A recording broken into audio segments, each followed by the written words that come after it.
बीड़ी गे छौड़ी, बीड़ी गे छौड़ी, का तोरे याद में पागल बना डीजे कंचन राज मुजफ्फरपुर। बीड़ी गे छौड़ी, सम्राट रिकॉर्डिंग स्टूडियो खुदागंज। आगे हमारा छोड़ के जब से तू गेला ही गे दोसरा भीरी गे छौड़ी। आगे हमारा छोड़ के जब से तू गेला ही गे दोसरा भीरी गे छौड़ी। तोरे याद में पागल बन के पिया ही आओगे हम बीड़ी गे छौड़ी।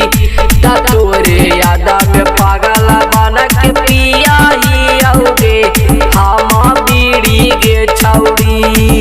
आगे देखी के मौका दे दनी धोखा का कटले हालोगे तोरा कीरी गे छौड़ी।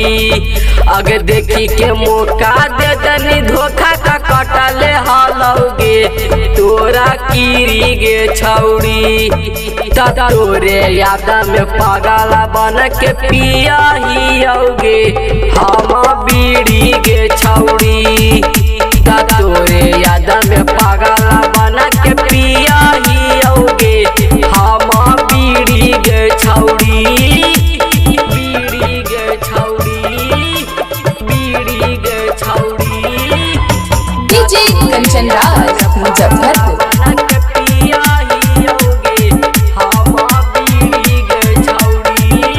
पहिला को मलावा के छोड़ा देलिया तोरे चलते गे अगली नजरी में गिरी गे छौड़ी।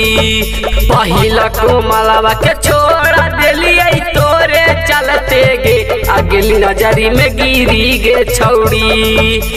तोरे याद में पागल बन के पिया ही आओगे हम बीड़ी गे छौड़ी।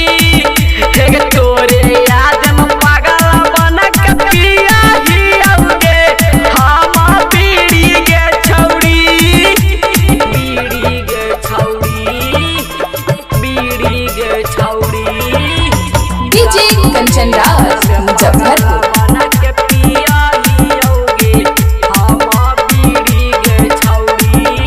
नाकुल के मजा ले छोड़ देनी गे तू ता फिरी गे छौड़ी। और अर्जुन चुलबुल के मजा ले छोड़ देनी गे तू ता फिरी गे छौड़ी। तोरे याद में पागल बन के पिया ही आओगे हम बीड़ी गे छौड़ी।